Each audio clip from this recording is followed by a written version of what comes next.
We are going to continue our series on The Bible Explains, Part 234. Today, we're going to resume our mini-series within the big series of The Bible Explains, entitled Your Next Season is Coming, Part 13. Let's commit this verse to the Lord. Let us pray. Our dearest Father in heaven, we are so very thankful for how you have gathered us today. This is a beautiful day. This is the day that you have made. We will rejoice and be glad in it. Thank you so much for the beautiful people who came here today in this sanctuary to worship you and to receive your word. Thank you so much for the beautiful people who are joining us online. Thank you so very much for the wonderful time of praise and worship. Indeed, you inhabit the praises of your people, and we thank you for your presence. In your presence, there is fullness of joy. We commit to you this time, even this learning time, and it is our heartfelt prayer that everything that will be said and done today, all by your grace, for your glory, we pray, in the name that is above every name, in the name of Jesus our Lord and Savior, by the power of the Holy Spirit. And everybody would just simply say, Amen. Amen. Let's give the Lord a good clap of praise.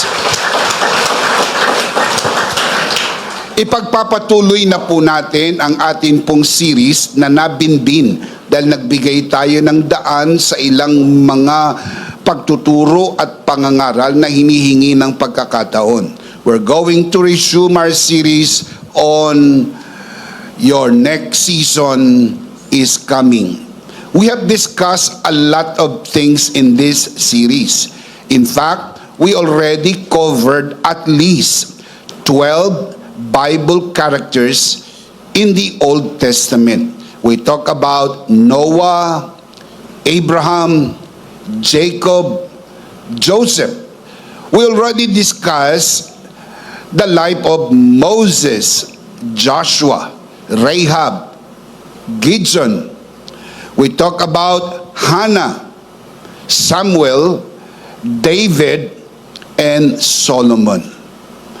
Today we're going to talk about Elisha. Elisha. Who is Elisha? Elisha ministered in the northern kingdom of Israel during the reigns of 4 kings: Jehoram, Jehu, Jehoahaz, and Joash, serving as God's prophet in a time of spiritual decline and national unrest. Hindi naging madali para kay Elisha ang kanyang ministry dahil siya po ay propeta sa panahon na ang bansang Israel ay may mga pinagdadaanan, mga pagsubok, espiritual na pagsubok ng kabuang bayan ng Israel. Elisha's story is not about ambition, promotion, or self-improvement. His life is a picture of grace at work across seasons. A grace that calls, leads, sustains, and multiplies. Ang kwento po ng buhay ni Elisha ay kwento ng biyaya ng Diyos na tumatawag, nangunguna, nagpapanatili, at nagpaparami. Ang kanyang buhay ay maliwanag na larawan ng biyaya ng Diyos na naisulat sa lumang tipan. What begins in an ordinary field ends in extraordinary impact. Not because of Elisha's effort, but because of God's grace carried him into his next season. Ultimately, Elisha's journey points beyond itself. Elisha's story points to Christ, in whom grace fully appears, calls us forward, and secures us everything God has prepared for us. Matututunan po natin ang mensahe ng biyaya sa napakagandang istorya ni Propeta Eliseo. Ito po'y istorya ng biyaya. At sumasalamin po ito sa buhay natin sa bagong panahon. Having said this, allow me to share with you today 3 things that happen when grace multiplies you from the story of Elisha. Number 1, grace finds you in the ordinary. Write it down. Grace finds you in the ordinary. 1 Kings chapter 19, verse 19. So Elijah went from there and found Elisha, son of Shaphat. He was plowing with 12 yoke of oxen, and he himself was driving the 12th pair. Si Elisha po ay isang farmer. Siya po'y magsasaka. Nang matagpuan po siya ni Elias, siya po'y nagsasaka. Elisha was plowing his field, engaged in ordinary, repetitive, and unseen labor when Elijah passed by and threw his cloak over him. Nang dumaan si Elijah, nakita niyang si Elisha ay abalang-abala sa pagsasaka, isang pangkaraniwang gawain at paulit-ulit na gawain ng mga pangkaraniwang magsasaka. There was no altar call. There was no prophetic audition. No visible preparation for ministry. Elisha was not pursuing a calling. Calling pursued him. Kamangha-mangha, hindi po ba? Wala naman po siyang sapat na kasanayan. Hindi naman po nagkaroon ng paaralan para siya'y mag-aral bilang isang propeta. In fact, hindi niya gustong maging propeta. Hindi niya po hinanap ang gawain ng pagiging propeta. Siya po'y pinuntahan ni Elijah, ibinigay at inilagay sa kanya ang kanyang balabal, sumisimbolo ng gawain ng isang propeta. This moment in Elisha's life reveals a profound truth about grace. God does not wait for ideal conditions or impressive resumes. Grace simply initiates. Ganyan po kaganda ang grasya ng Panginoon. Hindi po siya naghahanap ng perpektong kondisyon.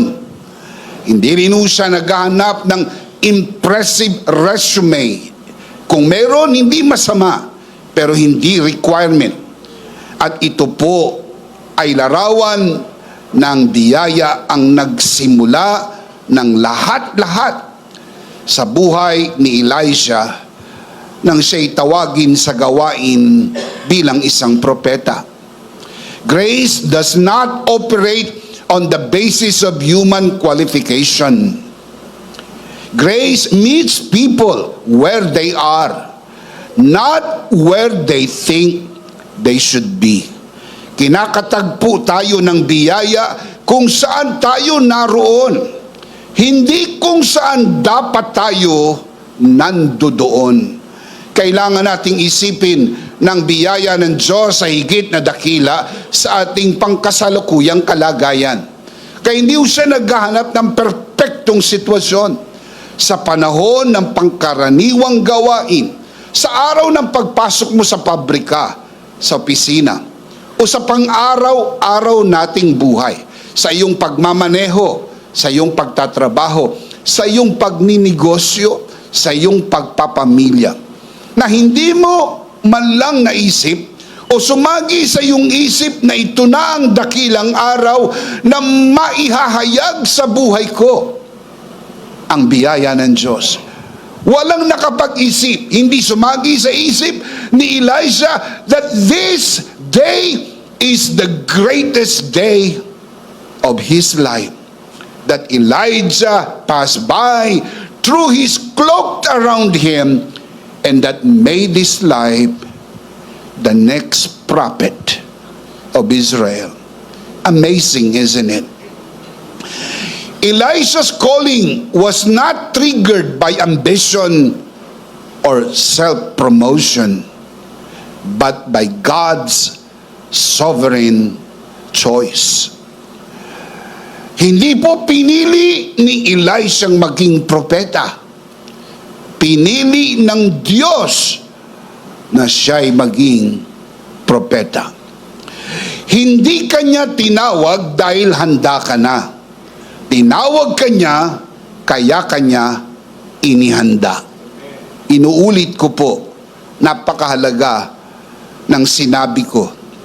Hindi kanya tinawag dahil handa ka na. Tinawag kanya, kaya kanya inihanda. Ang pagkatawag ng Diyos sa bawat isa sa atin ay ayon lamang sa kanyang kagandahang loob. Elisha's story is very similar to David's story.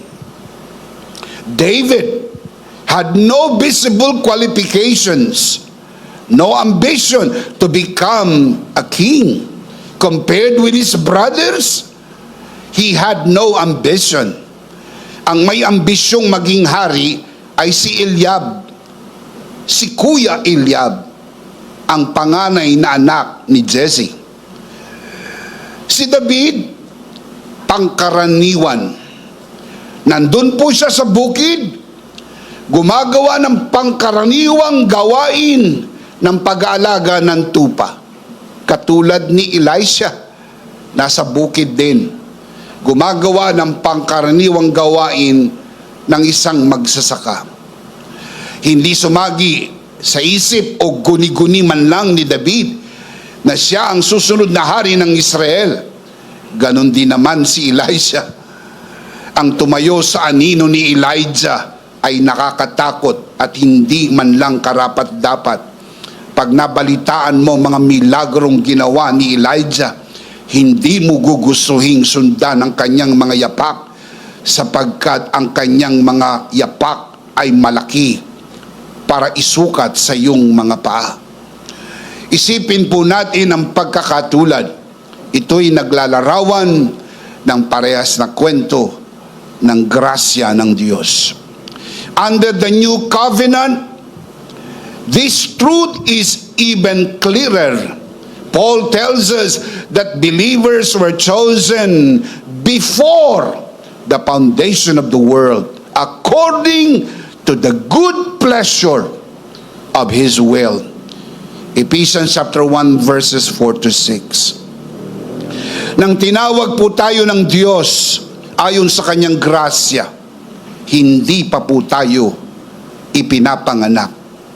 Pero nakita na po tayo ng mga mata ng Diyos, at sa kanyang karunungan at sa kanyang biyaya at kagandahang loob, tinawag niya tayo.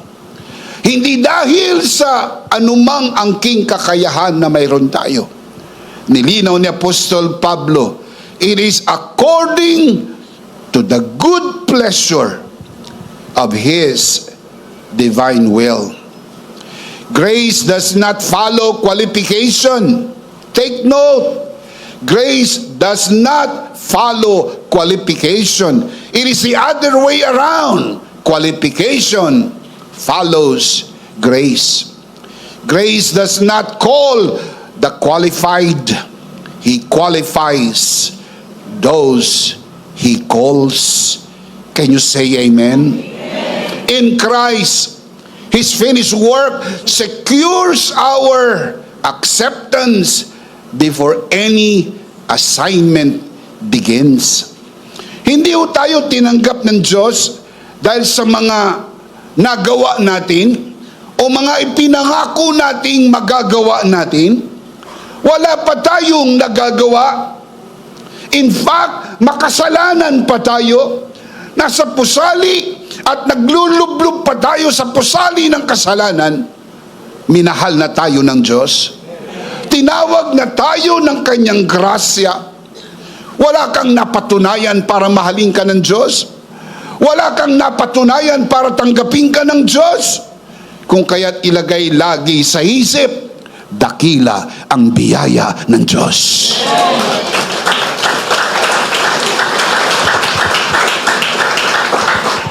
In Christ, your current season is not a delay. It is where grace is preparing what comes next. Yung iniisip mong parang delay, it is not a denial. God is working, and God, in His manifold grace, is preparing you for your next season. Because I believe in Christ, your next season is coming. Give Him praise! Give Him praise! Shout hallelujah! Malakas na palakpakan para sa Panginoon. Number one, grace finds you in the ordinary.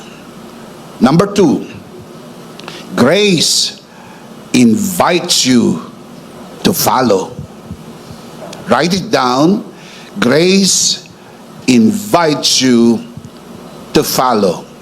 1 Kings chapter 19 verse 19 following verses. So Elijah went from there and found Elisha, son of Shaphat. He was plowing with 12 yoke of oxen, and he himself was driving the 12th pair. Elijah went up to him and threw his cloak around him. Verse 20.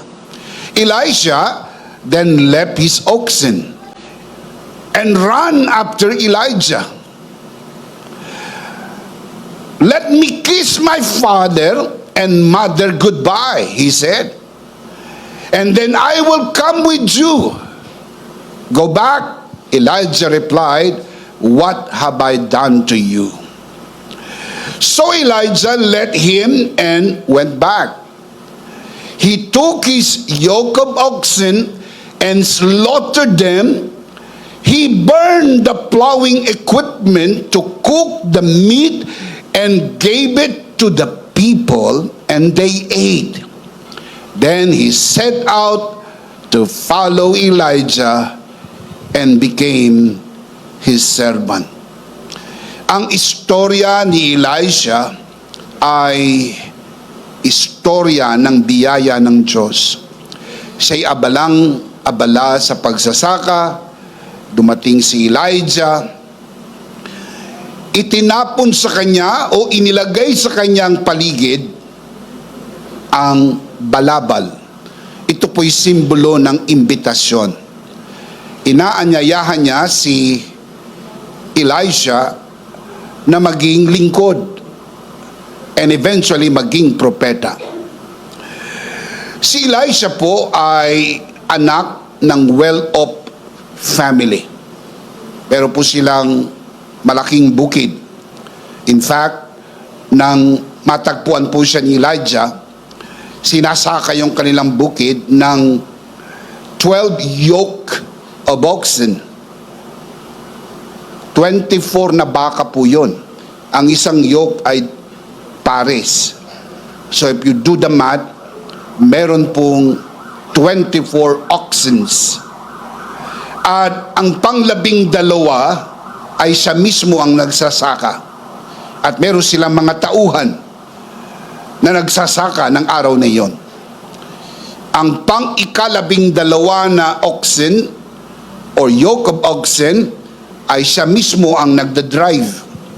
Dumating si Elijah, and as a form of invitation, itinapon sa kanya ang balabad. Naintindihan po ito ni Elisha. Dali-dali niyang iniwanan ang kanya pong yoke of oxen, pumunta po siya kay Elijah. At ang sabi niya, magpapaalam lang ako sa aking mga magulang at susunod na ako sa iyo.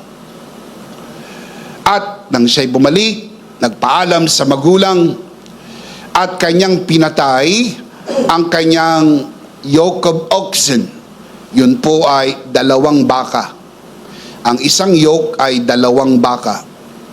Pinatay niya po yung yoke of oxen, a pair of yoke of oxen. Ang ginamit niyang panluto ay ang kanyang plowing equipment. Nang maluto na po ito, kanya pong pinakain sa mga tao. Ang mga taong tinutukoy po ron ay ang mga manggagawa ng kanilang bukirin. Yun po yung kanyang despedida party. So nag-celebrate sila. Marami rin ang makakain sa 2 baka. Dahil ang isang litsong baka lang, marami na rin. 2 litsong baka. Kasi ang pinatay lang naman yung baka niya, hindi yung baka ng iba. At saka hindi yung baka nyo.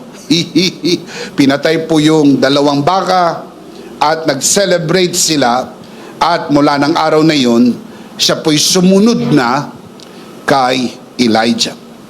Grace never forces surrender. It empowers willing hearts to follow. Elijah was not pressured into letting go. Grace made release possible. Kusang loob. Walang nagsabi sa kanya na gawin niya yung kanyang ginawa. Walang insinuation. Beke naman, yung 2 baka mo ay baka pwede na nating litsunin yan. At saka ka mag full-time sa ministry. Litsunin na natin yan para naman makakain ng lahat. Wala. Hindi pa uso nun ang sulsul ministry. Kusang loob. Kusang loob niya itong ginawa. And it is very important, my dear brothers and sisters, that we understand na ito po'y kusang loob na kanyang ginawa. When grace calls, the grip of the old life weakens because something greater has appeared. Grace redefines what truly matters in your life. Maraming parte ang buhay mo. May mga bagay na mahalaga, may mga bagay na hindi naman masyadong mahalaga. Pero may mga bagay po na dapat kaya mong tukuyin. Ito ang pinakamahalaga. Philippians chapter 3 verse 13, the Apostle Paul writes, "Brothers and sisters, I do not consider myself yet to have taken hold of it. But one thing I do." How many things? One thing I do, forgetting what is behind and straining toward what is ahead. Now you understand why Elijah slaughtered his oxen and burned his plowing equipment. As if it is a clear message, I have decided to follow, no turning back. No turning back. Remember that old song, 1980s? I have decided to follow Jesus, no turning back. No turning back. The world behind me, the cross before me, no turning back. No one go with me, still I will follow, no turning back. It is the most important decision of your life. A decision that carries eternal weight with eternal significance. That's why Paul said, forgetting what is behind and straining toward what is ahead. Verse 14, I press on toward the goal to win the prize for which God has called me heavenward in Christ Jesus. Keep this in your mind, my dear brothers and sisters, and especially those of you who are watching this broadcast. In Christ, letting go is never loss. It is alignment. Grace does not call us into uncertainty, but into purpose already prepared. Kapag may hiningi ang Diyos sa iyo, huwag mong ipagkakait, dahil hindi kalugihan ang magbigay sa Panginoon. Hiningi ng Panginoon sa pamagitan ni Elijah ang kanyang buhay para ipaglingkod. Anak po siya ng mayaman. Secured na ang kanyang future. Malawak ang kanilang bukirin. Marami silang tauhan sa bukid. Nung siya'y tinawag, siya'y sumunod. Hindi tsamba. Dahil ang pagkatawag na yon ay inihanda na ng una pa mang panahon. Ephesians chapter 2 verse 10, the Apostle Paul writes, for we are God's workmanship, created in Christ Jesus to do good works, which God prepared in advance for us to do. Hindi tsamba. Itinakda na ng Diyos sa mula't simula pa kung ano ang kanyang itinakda para sa iyo. Ang pagyaman mo hindi tsamba, hindi ka sinuwerte. Kasama sa tadhana ng Diyos na payayamanin ka, hindi para sa sariling kapritsyo. You miss the whole thing. God did that. You did not do that for yourself. Maraming mas magaling sa iyo, pero hindi nakakalahati ng mayroon ka. The Bible says, it is God who gives you the ability to produce wealth. Yung talino, yung diskarte, koneksyon. Maraming magagaling, kulang sa koneksyon. But God has connected you to the right people, giving you the provision, connection, opportunities to bring you where you are right now. Anong iniisip mo, nagkataon lang? Hindi po. Look at this verse. For we are God's workmanship, created in Christ Jesus to do what? Good works, which God prepared in advance for you, para sa iyo. May sukat ang bawat isa sa atin. Hindi lahat tinawag magpastor. Hindi lahat tinawag sa full-time ministry. Pero kung hindi yan ang calling mo, support those who are called. Ang kahilingan ko sa Panginoon ay dalawa lang. Payamanin mo ko o gamitin mo ko sa gawain ng paglilingkod. Dahil kung hindi ko naman calling ang magturo at mangaral, I want God to bless me so much that I will support those who are called by God. I will support them with all my heart. Hindi ko lang susuportahan yung gawain nila, pati mismo yung manggagawa na nagbigay ng buhay, lakas, talino. Kasi yun ang tawag mo. Kaya alamin mo yung tawag mo. Hindi ho pare-parehas ang ating tawag. May tinawag behind the scene. May mga tinawag para sumuporta. May mga tinawag para sa front line, that they will do the frontline battle. Wala hong maliit na gawain sa paglilingkod sa Panginoon. lahat ng gawaing ginagawa ng may malaking puso ay malaki sa paningin ng Panginoon. You're doing it for the Lord. Shout amen. Sabi nga ng isang nagmamaneho para sa pastor, ang pastor ang nagdadala ng mensahe, ako ang nagdadala ng mensahero. Kaya ingatan ninyo ako. Dahil pag hindi ko nadala ang mensahero, wala kayong maririnig na mensahe. Just think about the importance of every act that we do in the work of God. Hindi tsamba. Itinakda yan ng Diyos dahil may plano ang Diyos sa buhay mo. Palakpakan si Lord. Praise God. Amen. When Jesus called Peter, Andrew, James, and John, they were mending nets and working in their boats. Ordinary work. Familiar routines. They were simply invited. May similarity po ba sa buhay ni Elisha? May similarity po ba sa buhay ni David? They were doing the ordinary work. Just like with us today, office work, business, it's just like an ordinary office work. But Jesus came and invited them to join him in his Father's business. I'll show you the verse.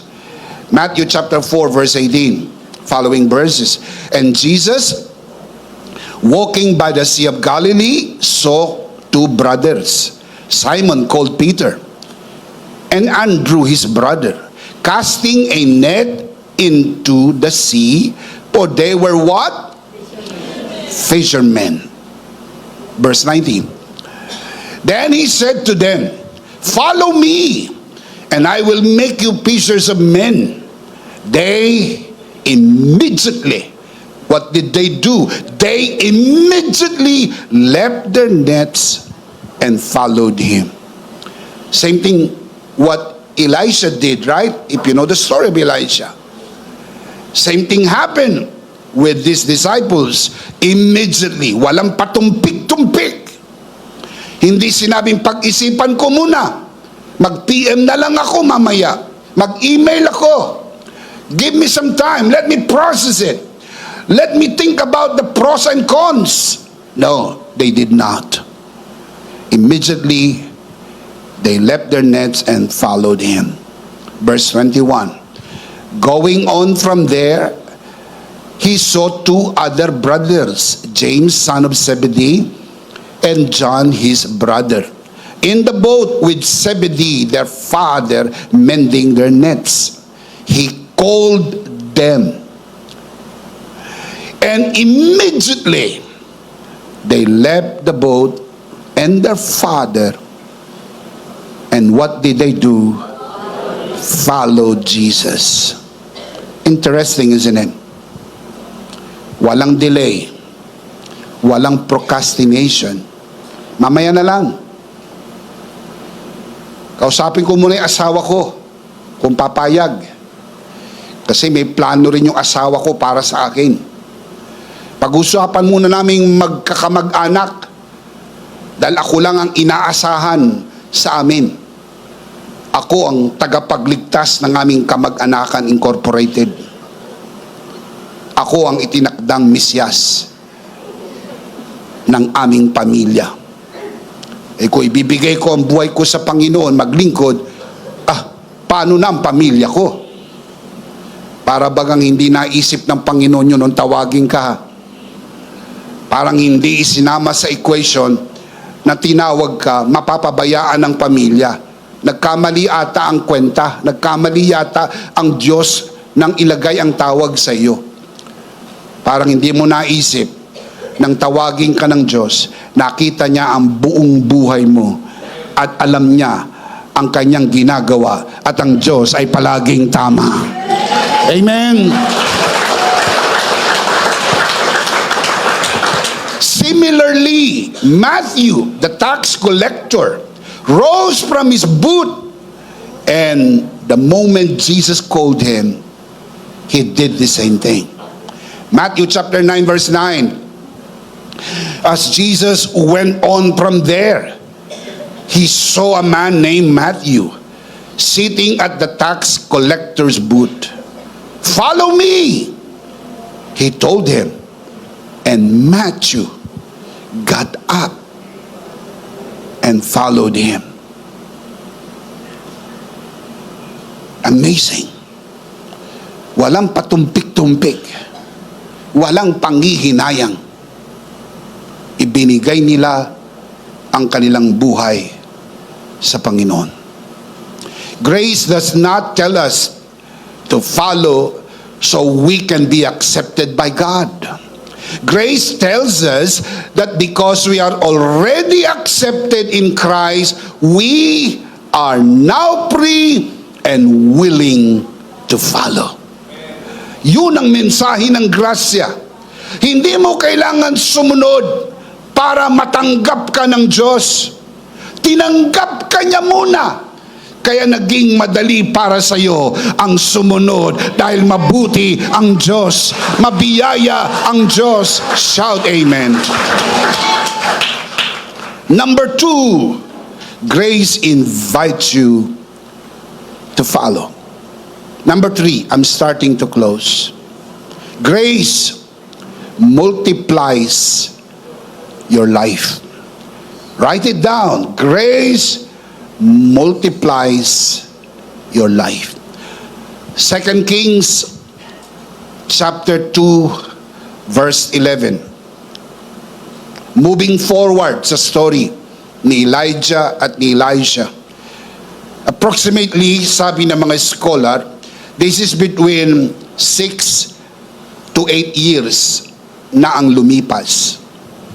Verse 11, as they were walking along and talking together, suddenly a chariot of fire and horses of fire appeared and separated the two of them. And Elijah went up to heaven in a whirlwind. Verse 12, Elisha saw this and cried out, my father, the chariots and the horsemen of Israel. And Elisha saw him no more. Then he took hold of his garment and tore it in two. Verse 13.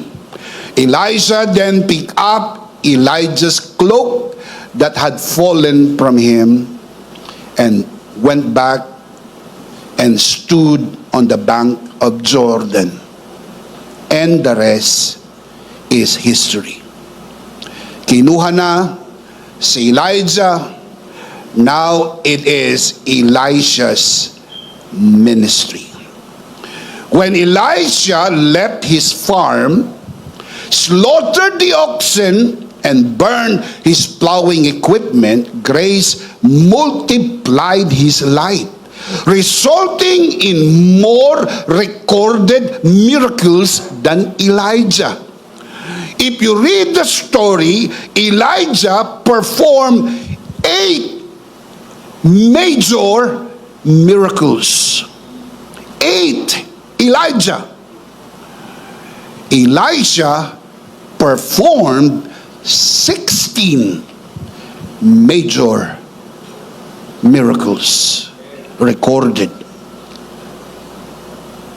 Hindi ka lugi pag ibinigay mo ang buhay mo sa Panginoon. Amen. Naging napakabuti ng Diyos sa iyo. Ang layo ng pinagdalhan sa iyo. Ngayon ka pa ba tatalikod? Ngayon pa ba magbabago ang iyong kaisipan? Kukunin ba niya ang buhay mo para malugi? Hindi kaya kinuha niya ang buhay mo para payabungin, para i-multiply, tulad ng ginagawa ng Panginoon at ginawa niya sa buhay ng mga tinawag niya? Kung ang buhay ay palugi, sinong susunod sa tawag? Kung ang buhay ay palugi, sino magsasabi ng, narito ako, isugo mo ako? Who would say those words, here am I, Lord, Use me. Here am I, Lord. Send me. Here are my resources. Use it, Lord, for your glory. I want to see one more soul. I want to see more souls in your kingdom. Brothers and sisters, walang inilalagay sa kamay ng Panginoon na nalulugi. Lahat ng inilalagay sa kamay ng Panginoon ay pinaparami ng Panginoon. Pinaparami, pinaparami, pinaparami. Now, if you're reading your Bible, you know this. What happened to the 5 loaves and 2 fish that the boy offered to Jesus? What happened? They multiplied, isn't it? Di ba dumami yung tinapay? The loaves and the fish multiplied. Not just enough for thousands of people, but more than enough with 12 baskets of full of loaves and fish left over. Grabe ang grasya ng Panginoon. Palakpakan natin ang Panginoon. Praise God.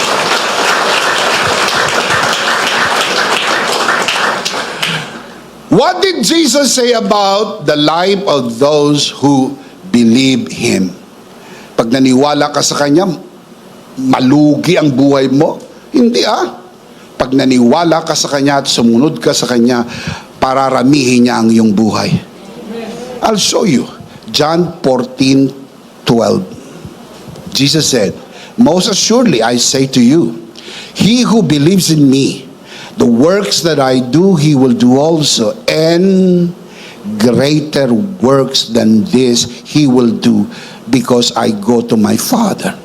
The word greater comes from the Greek word meson, which means greater in extent, scope, reach, and quantity.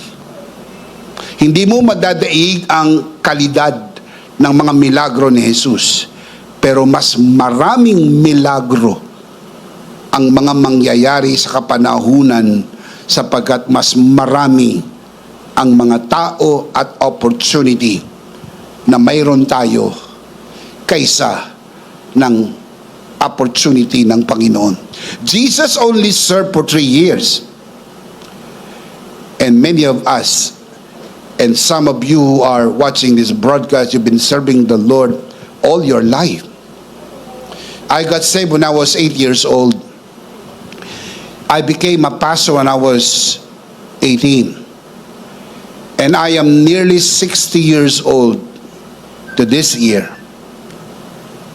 I've been serving the Lord my whole life. Kung uulitin ang buhay ko, I will do the same thing. No regrets. Kung bibigyan ako ng pagkakataon at uulitin, I will do the same thing. Because the greatest decision I ever made in my whole life is when I said, "Here am I, Lord, use me." I am the least among our siblings. I am the least. Ako pong youngest. Mga kapatid ko po, all of them graduated with honors. Ang nanay at tatay ko akyat baba para magsabit ng ribbon ng medal. Natapos ko ang aking elementary, I got only 1 award. The most talkative student.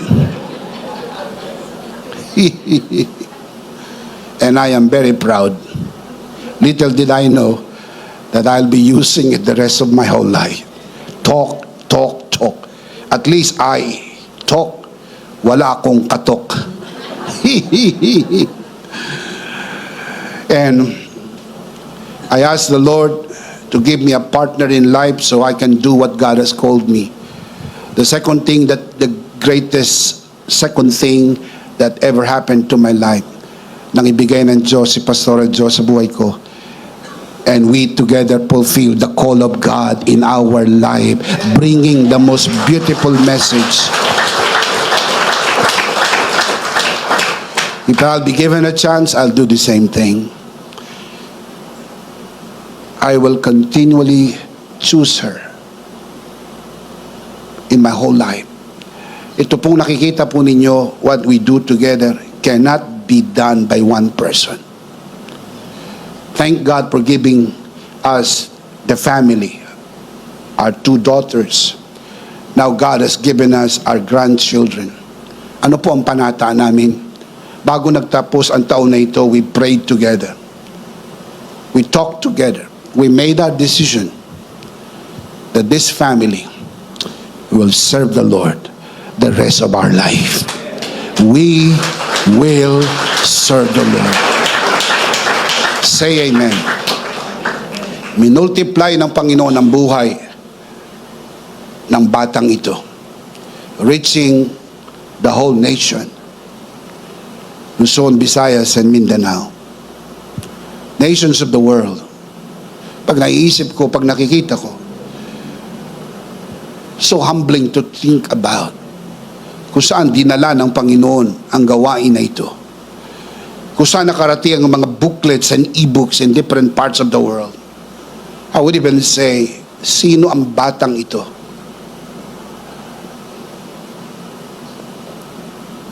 Who would have thought? Ini-encourage ko po kayo mga kapatid. Ibigay nyo ang buhay nyo sa Panginoon. Ipaglingkod nyo habang kayo ay malakas. Dahil mangangarap kayo sa buhay ninyo. Sana nagawa ko ito nung mas bata pa ako.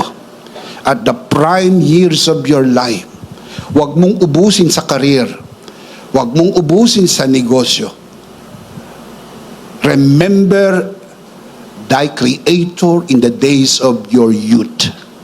Habang kabataan ka, habang malakas, masigla, at bumubomba ang sigla sa iyong katawan, ipaglingkod mo sa Panginoon, hindi ka malulugi kahit kailan. Promise. Amen. Come on, give Him praise.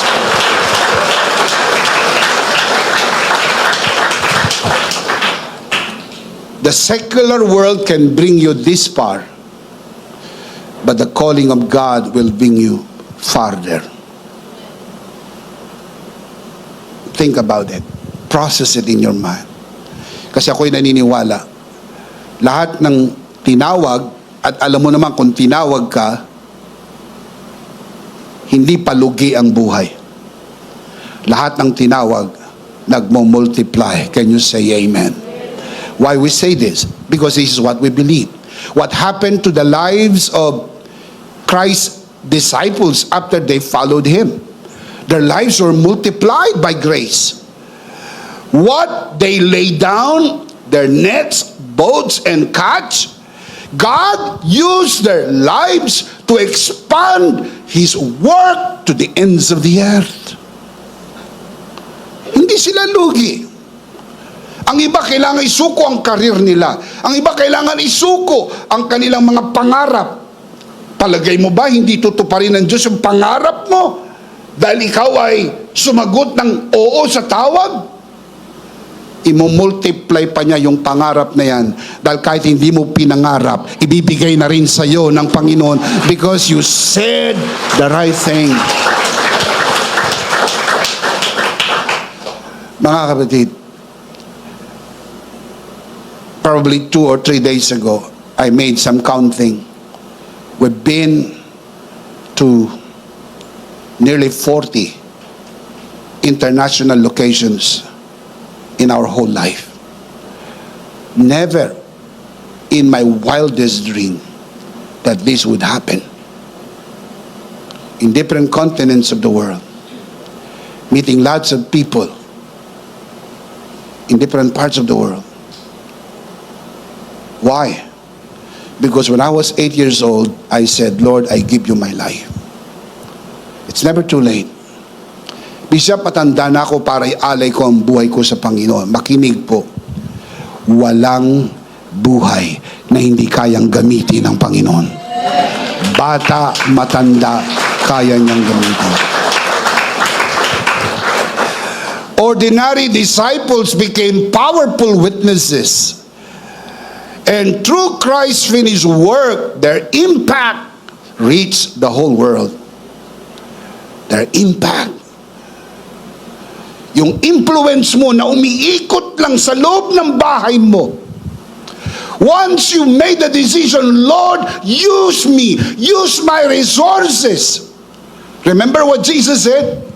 Ang isang basong tubig, ibigay lang sa manggagawa, Jesus said, will never lose its reward. And wherever the gospel is preached, what is done to the least of my followers will always be told and never forgotten. Kahit sa kami mapadpad, ipinagmamalaki ko ng the Lord's community, malaki ang puso para dalhin ang mensahe ng biyaya sa buong Pilipinas at sa buong mundo.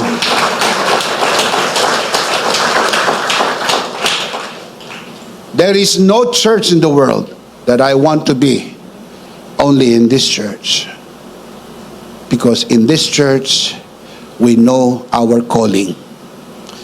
Pinakamalaking bulk ng ating budget goes to the body of Christ through the ministry of EMI, so we can expand more, reach more, establish more institution, training, and reach more pastors, reach more people. Why we concentrate on pastors? Let me just explain this so you would know where your support goes.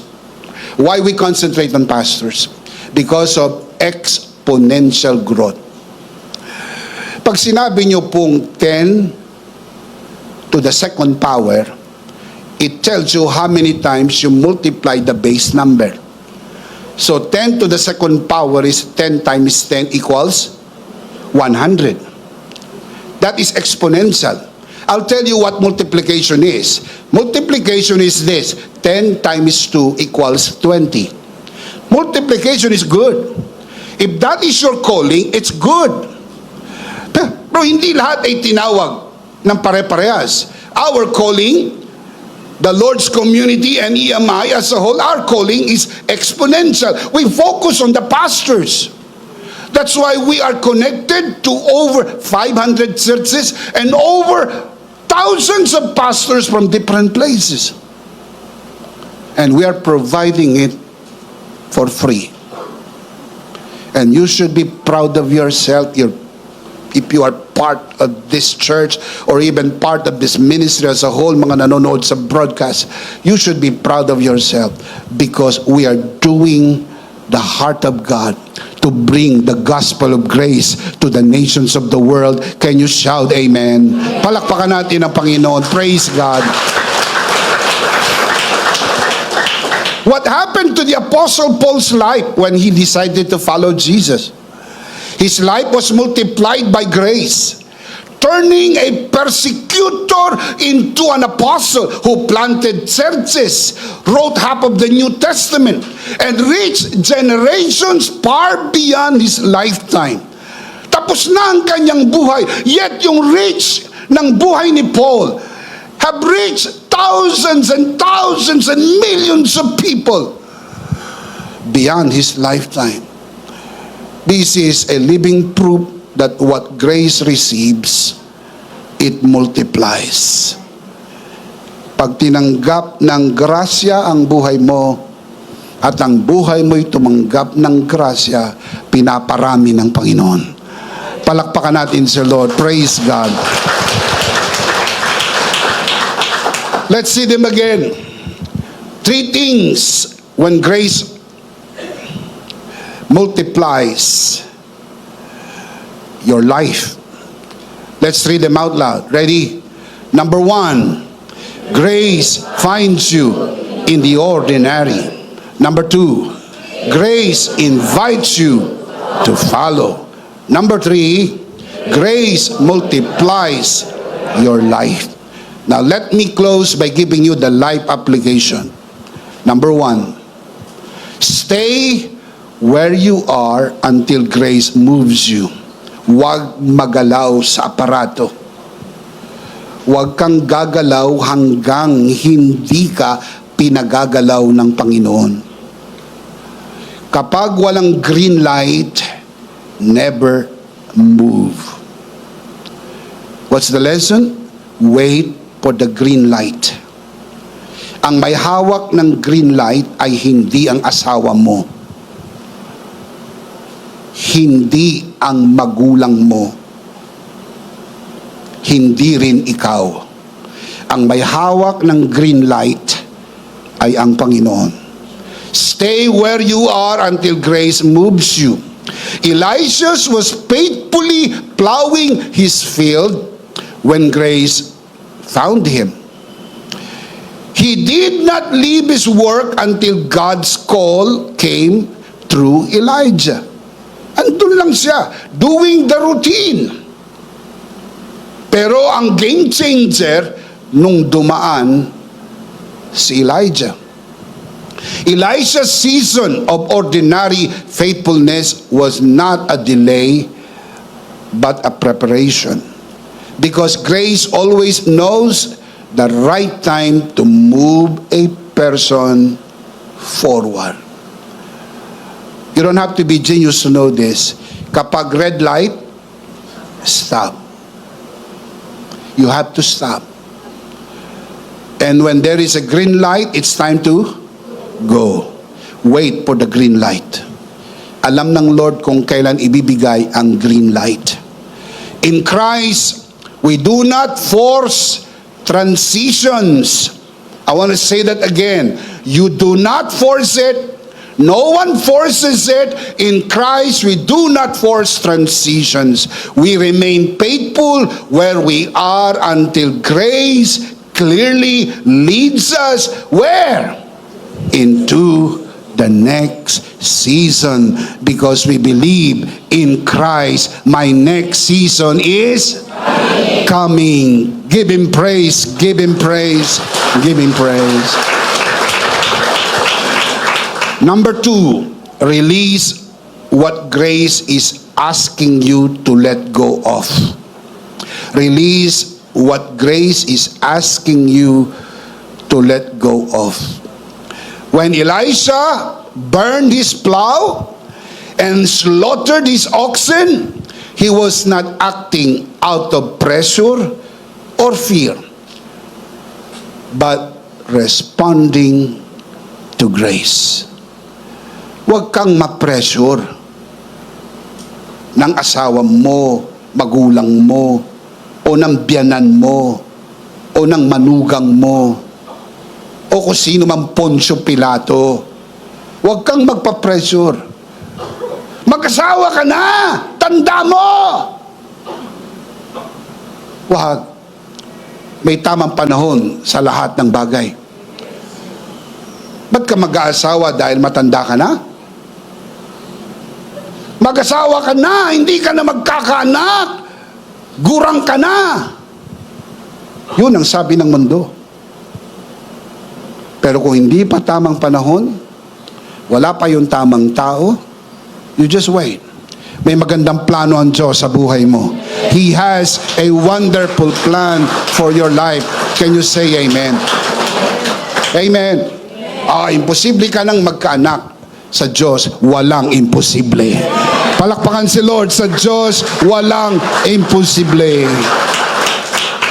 Grace did not force his surrender. It empowered him to let go of what once defined him so he could follow what God had prepared for him.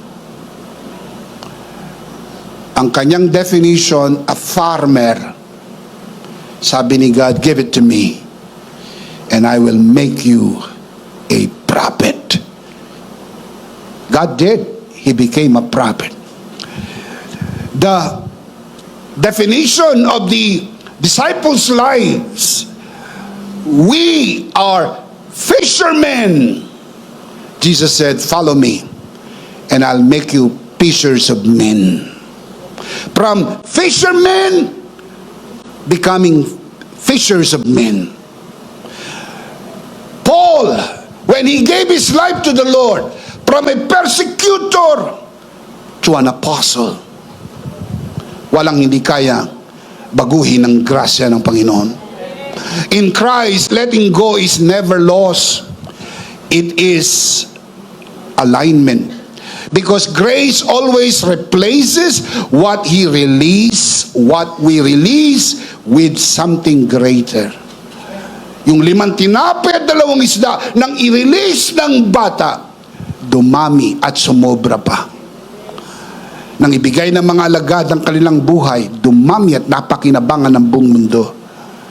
Nang ibigay ni Elijah ang kanyang buhay, dumami ang kanyang buhay at mas marami siyang nagawa kumpara kay Elijah.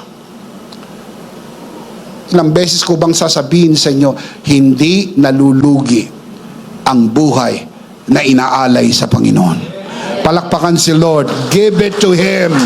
Serve Him.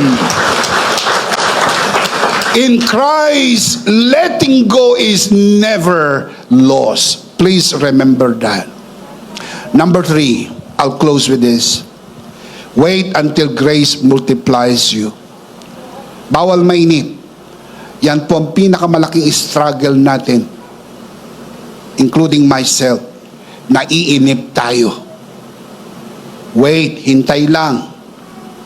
Yan pa rin ang gagawin mo bukas. Magsasaka ka pa rin bukas. Magsasaka ka pa rin sa susunod na araw hanggang hindi dumadaan si Elijah. See, the game changer will happen in the most unexpected day.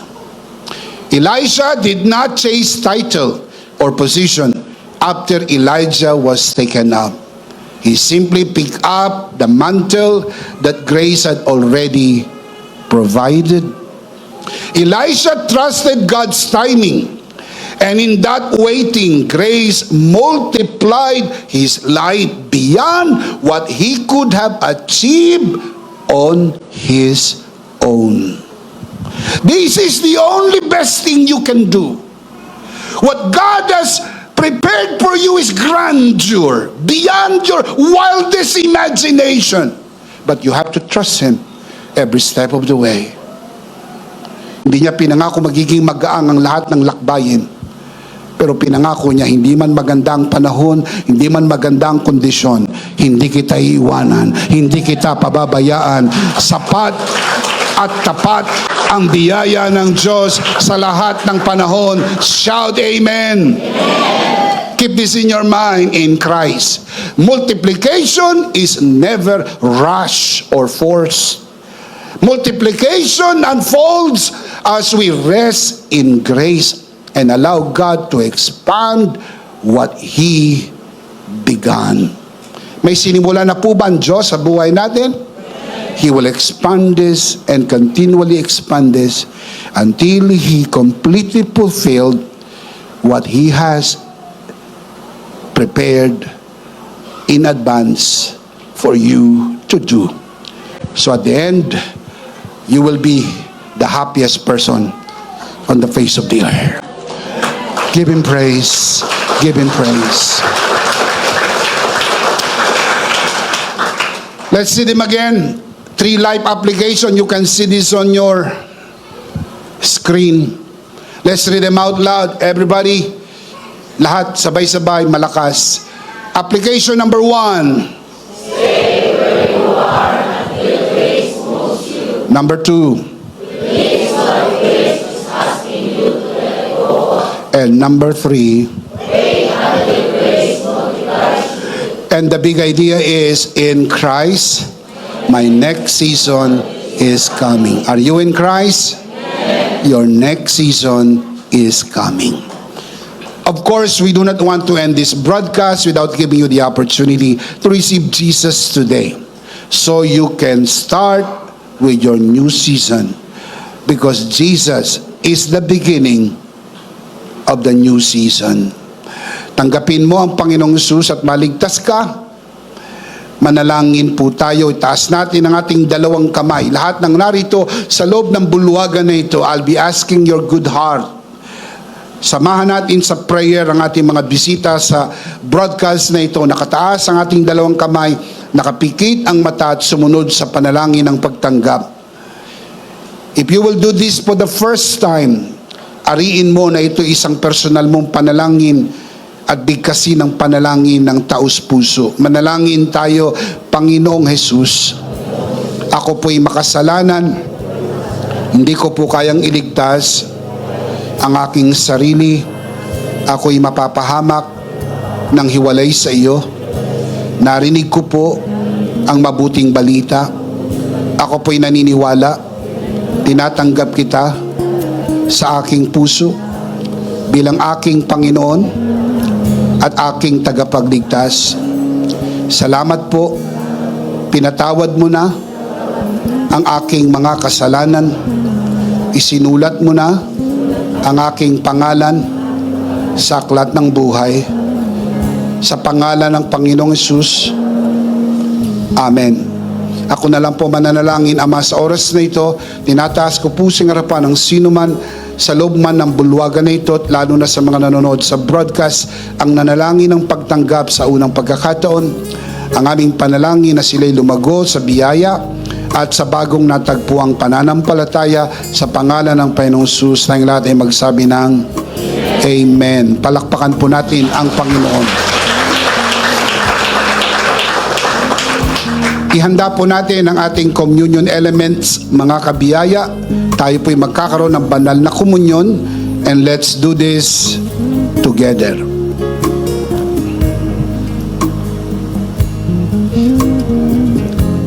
Alright, let's do this together, mga kabiyaya. Hawak-hawak po natin ang pinakamakapangyarihang simbolo ng tinapos na gawa ni Kristo sa krus ng Kalbaryo. Ito ang aral na tinanggap ko sa Panginoon at ngayon naman ay binibigay ko sa inyo. Nang gabing siya'y pagkanuloy dumampot siya ng tinapay, kanyang pinagpirapereso at kanyang sinabi, ito ang aking katawan na pinagpirapereso dahil sa inyo. Gawin niyo to bilang pag-alaala sa akin. Sabay-sabay po natin gawin.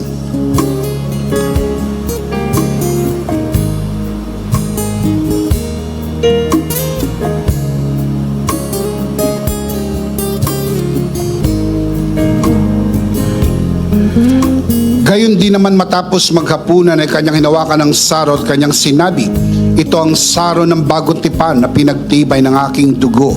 Gawin niyo to bilang pag-alaala sa akin. Sabay-sabay po natin gawin. Ate po itaas ang ating dalawang kamay at sumunod po tayo sa panalangin na ito. Aming Ama, maraming salamat po sa aming Panginoong Hesukristo. Panginoong Hesukristo, maraming salamat po sa iyong banal na dugo na iyong itinigis sa krus ng Kalbaryo. Dahil po dito, lahat ng aming kasalanan ay yun ang pinatawad. Maraming salamat po sa iyong katawan na nabugbog at nasugatan. Dahil po dito, lahat ng aming sakit ay iyon ang pinagaling. Gaya ng nasusulat, sa iyong mga sugat, ako'y magaling na. Ako'y naniniwala, ako'y magaling na. Aking dinideklara, ako'y magaling na. Ako'y malusog, malakas, masigla, pinagpala, pinaburan, at mabubuhay ng mahaba. Sa pangalan ni Jesus. Maraming salamat po, Banal na Espiritu, sa iyong kapahayagan sa mensahe ng biyaya. Sa pangalan ng Panginoong Hesus, Amen. Amen. Palakpakan po natin ang Panginoon. Praise God. Minsan pa, sabay-sabay, ano po ang ating big idea? Mas malakas. In Christ, my next season is coming. Are you in Christ? Your next season is coming. Do you believe that? How many believers we have today? Palakpakan si Lord. Praise God. Praise God. Last of all, let me speak to your heart, you who are watching this broadcast. If this broadcast has blessed you, and if not asking too much, I would like you to bless this ministry with your love offering so that together we can reach the world with the message of full grace. From the bottom of our hearts here at EMI, we would like to say thank you for giving to the Lord. We'll see you next Sunday, purposely on site, but definitely we'll see you again online. Ako po si Bishop Emmy, kasama po si Pastora Joe at ang kabuuan ng The Lord's Community and EMI Broadcast. Maraming salamat po. Stay a bit for more announcements. Stay blessed and stay connected. Always remember, in Christ you are forever.